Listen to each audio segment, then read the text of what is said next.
I'm going to address a complicated, disingenuous situation. It's expected of me, for some reason, to be able to simplify a complicated and disingenuous situation that was visited upon me as a form of physical brutality combined with an intellectual cluster bomb. And while this is grossly unfair and insatiable, I'm dealing with the criminally insane. There is a recent pile on in the integrity circuits that I have um, valued my entire life, being the Kennedy um, vision. So, for example, the city of Pittsburgh, and well, it's sort of hard to include the crummy situation in the city of Seattle because they were just aware that Pittsburgh had gotten away with brutal lying and were so insensitive and psychotic that they were getting off on terrorizing a victim of torture. But Pittsburgh simplified the whole thing by saying if I was worthy of being helped, I would have been helped. Well, the truth is clearly inadmissible. They've impardonably destroyed evidence, lied, and refused to amend their precepts when grossly proven fraudulent. For example, an impacted neuroplasm causing involuntary spasms is not rapid eye movement detection of date rape. It's a maniacal um, plastic manipulation of the brain to sell a drama from Hollywood in which a person was rendered a golem. But that's just one example. When I say it's a complex, disingenuous situation, that's the fact that that's lost in the maelstrom of lies told by the British Empire about me and to me. It's just one example. But we're talking about the city of Pittsburgh's claim, which was backed up by Liverpool people. People like Cynthia Lennon and Julian Lennon were weighing in that if I deserved help, I would have received it. And since I'm saying that's not true, okay, that's not true. It becomes a less simple situation. It becomes supposedly incumbent upon me to disprove their theorem because they say it's only common sense. Any hillbilly would know that the person who doesn't get help is the person who doesn't deserve it. Take, for example, the person who was raped by King Crimson, I mean the hillbillies in Deliverance. Did he get help? Well, the hillbillies know everything, right? They were the ones doing the raping. So obviously, Pittsburgh is being a name, and Liverpool is backing them up. But I'm just trying to show you the direction and velocity of their criminal insanity. It's not a provincial norm in the city of Pittsburgh to just sit and watch when a gigantic, armed, deadly pornographic um, corporation raids the school and drags off one of the students for torture and mutilation as an investment in what they claim is a peace plan. Or maybe it is a provincial norm because the whole province seems to have been enlisted in doing it.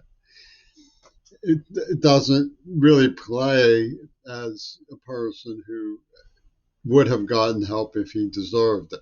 I was struck blindside. I was not a sexually active kid at that time. I was just attacked blindside. They knocked out my, okay, that's the story of what they did. I've gone into it tons of times. It's in my writing. I mean, it's in the evidence. It's grossly deceitful to deny it or say it's not true or to say I deserve this. But it's also a standard, at the University of Washington where they fabricate tripwires so that they can poison you some more and stuff and say that you deserve it because your heart isn't bleeding for people who are the same boat as you are. Well, the truth is that if you go back in time, it's true that I'm no longer committing myself to helping people like Catholic Worker because of their crimes. They're terrifying crimes. I won't reward something that evil. But if you go back to the time I was 8 or 9 years old, okay, I wanted to cooperate. I was a very obedient child. I was very obedient. I was not coached into free will. I was coached into subordinating myself to authority by my authoritarian mother. So, what I was missing from public schools, aside from safety factors, when I was transplanted to North Carolina, if you didn't have to cry in the office, biting your fingernails bloody, and then discover nobody would do anything when you disappeared for a month, to kidnapping by armed adult Manson family types. In North Carolina, if you missed a class, they called home, find out if you were okay, and tell the parents you missed a class. They were concerned. They followed up on it. Okay, so whatever strange creation of morality has come out of Pittsburgh and the Polyxenia of Liverpool. It's not consistent from state to state in America. Well, but the point is that when I was in North Carolina, by the way, I was writing about ecology. I was writing about musical sensibilities. I was admiring the beaver and the creek. I was concerned about the environmental destruction when they tore out the creek to make way in a floodplain for a mall or something. The bulldozer still registers in my mind that when I went back to visit, sitting there in that beautiful creek where that beaver used to be. But the point is that if I had gone into school at 9 or 10 years old and they said, we need to teach you kids about ecology, this was before I was battered, before I was blind and I become it. I've just been treated with lasers and deafened. My senses were shot brutally. I was gassed, given neurological problems. And instead of treating, Seattle poked me in the injuries, like the Bush family do in the Texas Chainsaw Massacre, pushing the bag that the hostages in, and they called themselves the administration of Seattle. They kept poking me in the injuries, trying to detonate that thing in your face. They called it neurological implant, which they extruded. They got Jaime Carbonell's extrusion, leaky chops from the very people that did it, who played a hot wire overdub of soundtrack from the pornographic industry. And poor Jimmy Curry, he takes a solemn vow on poor John Barleycorn. Well, these people took a solemn piss on little Jimmy Curry. And then they extruded it, okay, and gave it to Jaime at Sound Mental Health to belabor about the implants. Oh, he's immoral because he's been implanted by the Wattenmakers. He's immoral because he's been implanted. This is what they said. This was real. This is reality. This is Jay Inslee's America. This is a fact. But at 9 or 10 years old, it was a few years before that happened. It happened when I was like 12. 13, 14 years old was the range of 11 to 14 when they poisoned and tortured me. It was grueling, man. So it was meant to smother my free will, make me a robot that they could drag around like a golem. Okay, if I had gone to school with clear senses and been enticed to believe that the poetry I loved, I used to memorize the Raven. In third grade, I can still recite quite a bit of the Raven from third grade, okay, when I was 9 years old, before Brucker set on me. And by the way, I cooperated in getting the things he was stolen taken back to school. I mean, if somebody, but the person I reported it to, then I said I was going to be killed and disappeared, and they didn't even look for me. So that's Pittsburgh. Okay, but if they had said, we want to teach you to recognize different types of trees, we want to teach you about birds and bees and the difference between wasps and yellow jackets and why they're needed for pollination.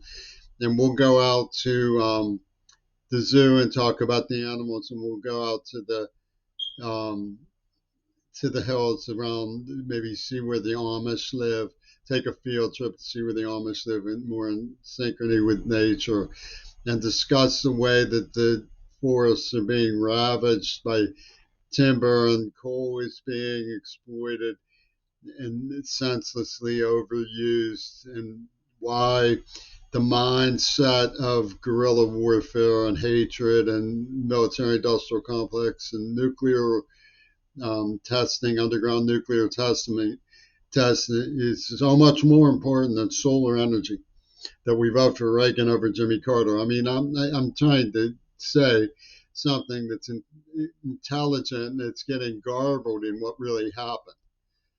You understand what you're hearing? If somebody would have nurtured me as an educational student, and I was one of the people who had my hand out. I gave a speech in favor of Shirley Chisholm. That, in fact, is when Ruth Hammer appeared to really glower at me and say, that's it. But I was one of the people who was going on the marches and who loved black people. They say, oh, you're genetically racist. That's false. The first person I saw was Nathan. I loved him. He gave me a sour look the second time I saw him. Okay, so it's a false and lunatic idea. Racism is eugenic. Okay, that's the reality. But you see, the pattern is they just dump. They're like Colucci said about his father when they're filling up a cement layer. They just throw anything in to make to take up space. And that's what Pittsburgh and Seattle do. They just throw anything. Liverpool just says, "Well, throw this in." They can't um, admit any kind of form of evidence. Penis Gabriel has to realize that rapid eye movement from a neuroplasm isn't date rape, but we think it's funny that he got Jimmy Caulfield. Oh, and so throw in fears of COVID 19, throw in that he liked women who had pretty pretty hooters. He throw in that he whose cap he's wearing today and interrogate that issue. Throw in the fact that he spends money at the pinball joint. Throw in that he refuses to promise to feed the poor before finding a place for assisted care for himself. Uh, Throw in the fact that he's 62 and people die in their 50s. Throw in the fact that UW claims that he put clay in his prick and in his ear and made him deaf. And then get back to reality, which is if he deserved help, somebody would have helped him. If he deserved help, somebody would have helped him. And what the Kennedy machine wants to do is to say, well, show that your program of politics is a better program of politics. Well, I think it's really stupid to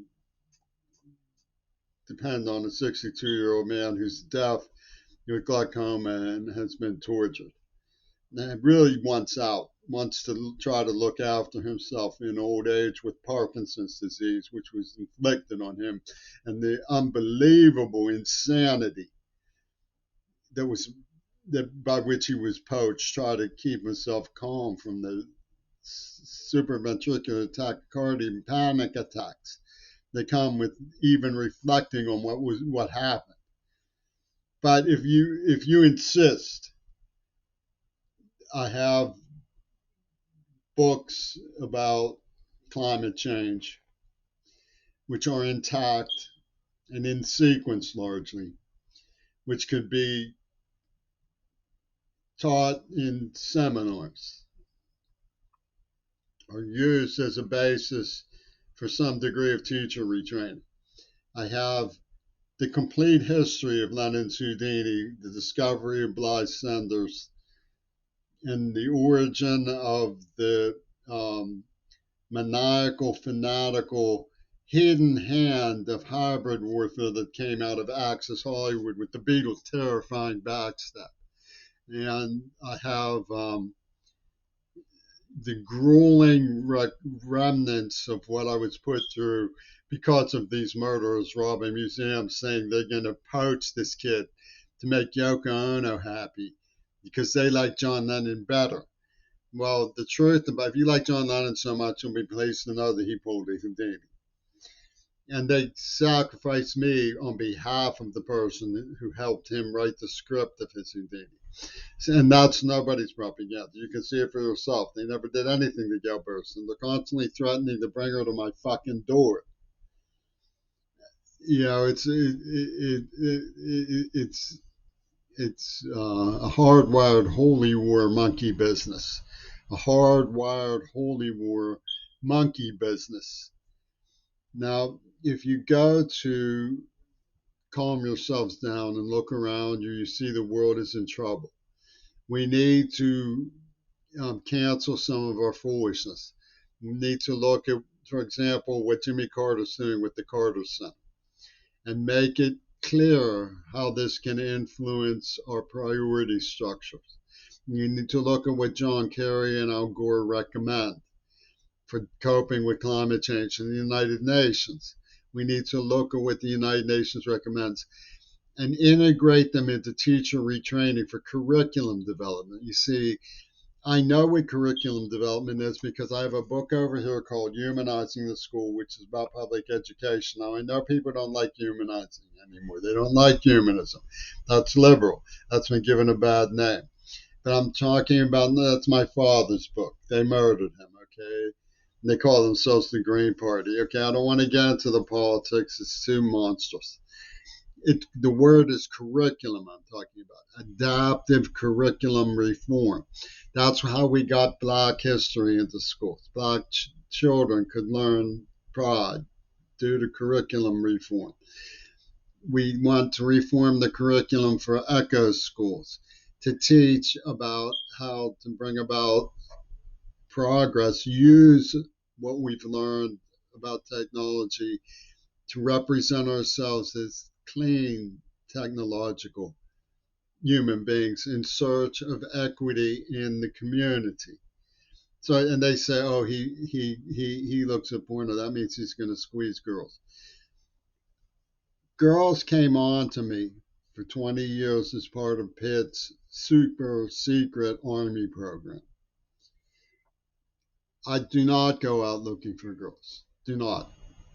I dated Jeannie for 6 years, and we never even kissed or held hands.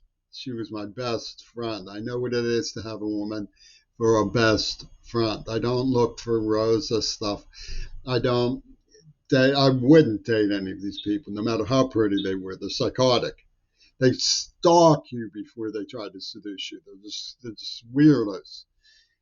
But the truth is, no matter what, I'm not looking for that. And it's not because I buy into the celibacy formula of the people who are saying we justified the AIDS attack. We will inject you if you date somebody. That's certainly there. And if a girl came on to me, I would explain carefully to her, do not endanger yourself, me, my loved ones, or anyone else with your stupidity. These people are killers. They're criminally insane. But that's not why. The reason is because girls don't come on to me. I'm not out looking for girls. I don't believe the storyline that I was just hunting a virgin. I didn't know the girl that they tomatoed me with was a virgin. So it's a lie. But it comes down to we think that's funny. So we're going to throw in anything in the works. And Peter Gabriel wants to say that neuroplasmin causes seizures.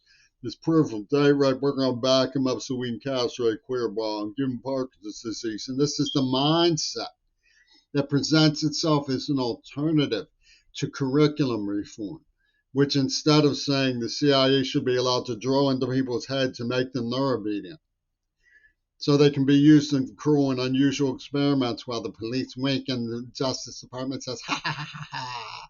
And the rock stars say, we'll do it again. Instead of that, we teach about ecology and ask Congress to take a look at the hybrid war station that the Axis has put in Hollywood for a backstab. And I have established that this is what happened. Okay. And when Liverpool says, no, that's much too complicated, it's much simpler. What really happened is that if he deserved help, it would have come.